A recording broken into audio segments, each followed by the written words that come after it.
and we are going to brief Senate Bill 5280 concerning the duty of clergy to report child abuse or neglect.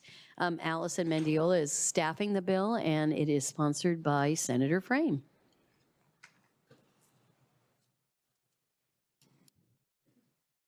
Madam Chair, members of the committee, Allison Mendiola, committee staff. As you mentioned, before you is Senate Bill 5280, sponsored by Senator Frame.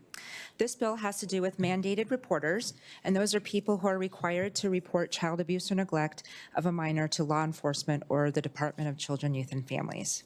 So currently, mandated reporters include a broad range of people within certain professions, including clergy. And currently, clergy means a regular licensed, accredited, or ordained minister, priest, or rabbi of any church or religious denomination, whether acting in an individual capacity or as an employee or agent. Under this bill, the definition of clergy is expanded, and it is clarified that the members of the clergy do not have a duty to report suspected child abuse or neglect if this information is obtained in the member's professional character as a religious or spiritual advisor when the information is obtained solely as a result of a confession made pursuant to the clergy penitent privilege, and that member of the clergy is authorized to hear such a confession and has a duty to keep the confession secret. Also under this bill, this does not apply if the member of the clergy has received the information from any source other than a confession, and in this case, the member of clergy is required to report the child abuse or neglect. And additionally, the clergy penitent privilege does not limit a member of the clergy's duty to report when the member of the clergy is acting in some other capacity that would otherwise require them to make a report, such as a coach, teacher, things like that. And there is no fiscal note to request, so I'd be happy to answer any questions. Members have any questions for Allison regarding this briefing? Seeing none, Senator Frame. Thank you, Madam Chair. Good morning, everyone. For the record, Noel Frame, State Senator from the 36th District, bringing this legislation to you before you today, which frankly is a result of really good investigative reporting. Investigate West did a deep dive report on years of sexual abuse of children that has gone unreported in a particular faith community here in Washington State because we don't have a mandated reporter law. In that particular faith community, the rule is if, unless compelled by law, religious leaders are to report allegations of abuse to the church central office as opposed to reporting it to authorities. I know when I read that story, as did Representative Amy Wallen, who's the prime sponsor of the House Companion, we thought, let's solve that problem. Frankly, a problem that we didn't even know existed. And then I came to find out that we had tried to solve this problem 20 years ago, and my own state legislators, former Representative Mary Lou Dickerson and former Senator Jeannie Cole Wells, had prime sponsored that legislation, and it had gotten part of the way through the process, but had not passed. Folks, I bring this legislation before you today because children need to be able to trust adults, and they need to have trusted adults in their life that when they're being abused, they can go to them and trust that they will help to make it stop. As I've shared publicly before, but I know some of my committee members, fellow committee members are just learning. I myself am a survivor of childhood sexual abuse. I was abused from the ages of 5 to 10 by a member of my own family, a teenage cousin. And in my own case, I didn't feel like I could tell anybody until first I talked to a classmate who was herself being abused by her stepfather and told me I could tell a trusted adult and it would stop. And I did. I told a teacher, and the teacher was a mandated reporter. And they brought in my parents, and they told my parents, and the abuse stopped. Religious leaders have a very trusted, frankly, intimate relationship with the family members that are members of their faith community. And I frankly could imagine it being devastating for a religious leader to learn that a member of a family that they know is an abuser. But we have to prioritize the safety of those children, and we need to compel our religious leaders to report this abuse when they know it's happening. And sadly, we know now the old stranger danger campaign of the 80s is not actually how abuse happens. Abusers are typically known to children, whether they're a family member, a friend, a coach, somebody else that has a trusted relationship with that child. We need more trusted adults available to our children. I think religious leaders can and should be that, and the law should back them up. We need religious leaders to be mandated reporters. And I will note, Allison mentioned the penitent clergy privilege. I was advised to exempt that because that was the major hurdle back in the 90s. I will note for the record, if my colleagues are willing to go there with me, I would happily amend the bill and include confession as part of the requirement for mandated reporting as well. And with that, I commend the bill to you and happy to answer any questions. Members have any questions for Senator Frame?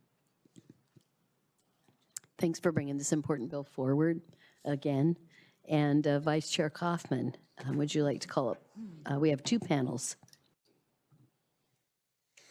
Thank you, Madam Chair. So our first panel will be Kristiana de Leon, Larry Shannon, and Mario Villanueva. If you come forward, we'll have 2 minutes, and that wonderful light will go from green to yellow to red. Thanks. Thanks. And Kristiana, go ahead, and why don't you begin? All right, thank you, Senator. And good morning, Senators. It's wonderful to get to testify with you in person, especially, even though I really enjoyed the opportunity to do remote as well. So this is just wonderful to be here with you today. I am here as a constituent, and also I'm a board member of the Association of Secular Elected Officials. ASCO is a 501c3 network for elected officials who do not hold theistic or other supernatural beliefs and who seek to govern and advance policy based on evidence, reason, and compassion. I'm also a public school employee. In my mind, once a mandated reporter, always a mandated reporter, because during my time as an educator, I understood the tremendous responsibility surrounding child welfare. While we know that mandatory reporting is far from perfect, this system can often be a first or even a last line of defense to prevent heart-wrenching if-only stories. Children and other vulnerable individuals should be able to trust the adults who care for them. And tragically, we do know that that's not always the case. Similarly, doing no harm should come from a place of compassion and altruism rather than as a legal requirement. Doing the right thing for the right thing's sake is surely not unique to the secular community. After all, there are many within the religious community who share a spirit of community care as a basic responsibility that comes with sharing a planet together.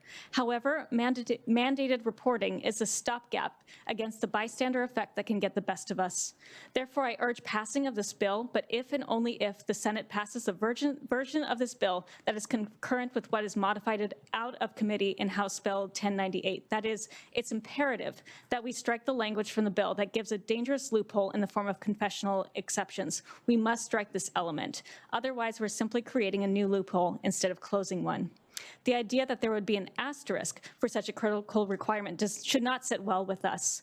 This would be akin to during student conferences as a teacher, if a child were to, or a parent were to disclose something, but that was not exempt to the rule. So I urge us to pass it, but only in the case of requiring that confessional be added and not exempt.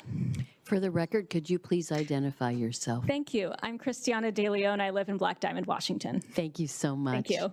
All right, next up we have Larry Shannon. Thank you, Madam Chair, members of the committee. For the record, my name is Larry Shannon, representing the Washington State Association for Justice, and here to speak in strong support of this bill. I believe that I want to thank the sponsor for her work, and I'm going to apologize in advance that I haven't been able to talk to her about adding on to what my colleague to the left just very ably testified to. Unfortunately, we have heard about and we know the need for this bill. It's a loophole that exists today that is resulting in impacts that are so destructive and of people's lives in a way that many never recover from. And I have to say, as a practicing Catholic, I've seen this up close and personal, and I've seen friends who've gone through what I consider to be the ultimate betrayal. That relationship trust that exists there is one that, when it's abused, you never recover from. I do want to speak to the amendment, if I may, for a moment. Clearly, I understand, and in our faith, of course, the confessional is considered obviously sacred and sacrosanct. But there is a separation that we recognize between civil law and canon law in this country. And I think we should in this state. And many of the states that have enacted this have made that distinction. Those ministers, priests, clergy, whomever they are, who are, and the definition's interesting and very good in this bill in terms of whom it encompasses, they can still observe, and many of them still will observe, their canon law obligation. But the civil law, as what you just heard, and I just want to re-echo that and say, should not recognize that protection. I think it's essential that we extend that protection, not create this loophole. I commend the prime sponsor for her great work on this and her courage in bringing it forward. We would urge you to adopt that amendment and move this bill forward. Thank you so much for hearing me. Happy to answer any questions, Madam Chair. Bingo right there in 2 minutes. You are a practiced soul, I might say. Any questions? All right, here we go. Mario, you are up. Thank you. Thank you, Chair Wilson and members of the committee. My name is Mario Villanueva, and I am the Executive Director for the Washington State Catholic Conference, the public policy voice of the Catholic Bishops of Washington. The bishops will always be supportive of efforts by the state legislature and state agencies to strengthen safeguards for health, safety, and welfare of our children by establishing clear requirements for reporting instances of child abuse. After I was approached by the prime sponsor of the House Companion Bill 1098, asking for us to support the bill, we signed in pro since we do support mandatory reporting of child abuse and neglect outside the clergy-penitent relationship. Unfortunately, we were blindsided by an amendment in the House executive session that would eliminate the longstanding clergy-penitent privilege. The original language in HB 1098 upheld the clergy-penitent privilege supported by our federal constitution and state law. The clergy-penitent privilege has been upheld by the Supreme Court since 1818. Language at line 17 on page 8 of Senate Bill 5280 clearly refers to RCW 5.60.0603 that protects the clergy-penitent privilege referenced in state law. As I have stated, we believe the U.S. Constitution, the First Amendment also support this privilege. It is our understanding that the clergy-penitent privilege is one of several evidentiary privileges in Washington law dating back to territorial days before statehood. In addition, there has been no thoughtful, deliberative process regarding the clergy-penitent privilege in the context of all other privileges currently under state law. I'm raising this matter now with serious concerns about what occurred in the House Executive Committee session on House Bill 1098. On behalf of the Washington bishops, I am requesting that this not occur in your deliberation on this bill and that the clergy-penitent privilege in the bill be maintained. We are currently seeking a solution for the overreach that occurred in the House. In closing, there is no justification for the rash elimination of the longstanding clergy-penitent privilege, the one evidentiary privilege that is founded upon the concept of freedom of religion. We thank you very much for your attention to this, and thank you for your time. Thank you very much. All right, we have any questions for the three panelists who are in person? All right, thank you so much. Thank you. Next up. And Madam Chair, we do have Sarah Young, who will be joining us via remote.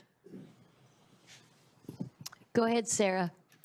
Hi, thank you so much. I wanted to speak with you guys today. I was raised one of Jehovah's Witnesses. I actually currently still am, although I am considered inactive. I wanted to talk to you about what this bill would look like for children who are currently in the organization. So for someone like myself, it took 4 separate reports throughout my childhood to actually get access to services outside of our congregation. Most children have to wait until they're 18 and legal adults to access any type of therapy or really any contact with social services because we are a very insular community. I am 100% in support of this bill. Most of Jehovah's Witnesses are homeschooled, and our religious teachings are that anything outside of our community is in the hands of the devil. And of course, that makes children not really opt to get support for themselves. So I am in 100% support. It really needs to happen for the sake of children who are too young to consent to being in this religion.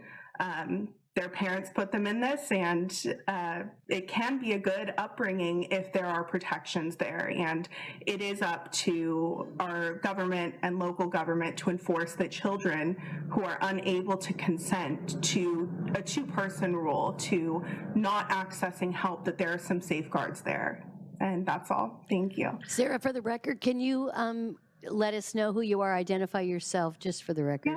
Yeah, of course. My name is Sarah Young. All right. Thank you so much, and thanks for coming to testify today. So much. You're welcome. And with that, we will close the hearing on Senate Bill 5280, Clergy and Child Abuse Reporting.